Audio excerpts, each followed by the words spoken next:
changing your life one story at a time. This is the Chicken Soup for the Soul podcast with Editor-in-Chief Amy Newmark. Hey, it's Amy Newmark with your daily dose of Chicken Soup for the Soul inspiration to make you simply happy. It's Wow Wednesday, and today I'm going to share a story from our recent book about angels and miracles. This story, called The White Dog, is very cool, and we actually featured it in that Angels and Miracles book. Joshua Mark tells us that his wife, Betsy, had been diagnosed with breast cancer less than a month earlier.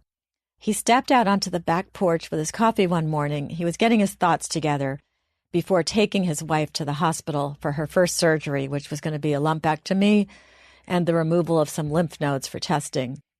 Joshua was in a panic, of course. He and Betsy had a 2.5-year-old daughter. They had only been married for 10 years, and she was so young to be going through this. As he stood there trying to calm himself, he suddenly saw a dog sitting in the backyard near the corner of the garage. It was a medium-sized white dog, maybe some kind of Labrador mix. He didn't know where the dog had come from, and he had never seen a dog like that in the neighborhood. But there he was, and the strange thing was the way the dog looked at him.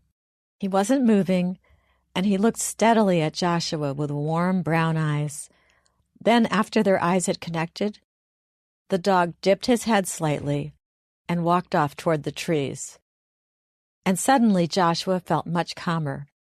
He couldn't explain what he was feeling, but somehow that dog had made him feel confident that everything would be all right. And the surgery was a success, and the next step was going to be chemotherapy. So Betsy needed to get a port installed in her chest. That's a little device that they put in that they hook up to the chemo drip. So that would be another surgery. And once again, Joshua went out on the back porch with his coffee to calm himself the day of the surgery. And the white dog was there again, sitting in the exact same spot as before, looking directly at him. Now Joshua felt like he should talk to the dog and ask him why all this was happening. But the dog just sat there gazing at him. And Joshua felt a little ashamed, like he hadn't trusted the dog, and he was supposed to remember that the dog was silently telling him that everything would be okay. The moment that Joshua felt calmer, the dog turned and walked into the woods again. Joshua went around the neighborhood after that, asking people if they owned that white dog, but no one had ever seen the dog. He seemed to be there just for Joshua. After the port was installed, it was time to start the chemotherapy.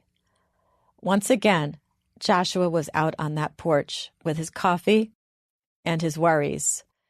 He was out there the morning that Betsy was getting her first dose of chemo, and the dog was there again, reliable, serene, and staring into Joshua's eyes. And once again, the dog made Joshua feel calm. They made eye contact. Joshua nodded at the dog, thanking him. And the dog did that little dip of his head again, like he was nodding back. And then he turned in the same direction as always and headed back into the woods by the garage. Here's what Joshua said in his story. The feeling this dog gave me that everything was going to be all right was not a guarantee that Betsy would not die of cancer, nor that we weren't going to suffer. Rather, it seemed the assurance that whatever happened, we were not going through it alone. As it turned out, Betsy responded well to chemo, and when those treatments were done, she went through radiation. A year passed, and then the big day came when Betsy's treatment was over, and Joshua was taking her to the hospital to have that port removed. She was cancer-free. He was no longer worried or panicking. He was calm as he stepped onto the back porch with his coffee. The ordeal was over. But this was another milestone. However, because he was calm, he wasn't surprised when this time the white dog wasn't there. Because Joshua didn't need his quiet, steadying, reassuring presence anymore. There was a great deal of comfort for Joshua in not seeing the dog that morning. It meant they were truly done. I'm Amy Newmark. Thanks for listening today. If you want to read more stories from Chicken Soup for the Soul, Angels and Miracles, you'll find it at Walmart, Barnes & Noble, Books A Million, Costco Canada, Indigo, Amazon, and wherever else books are sold in the U.S. and Canada.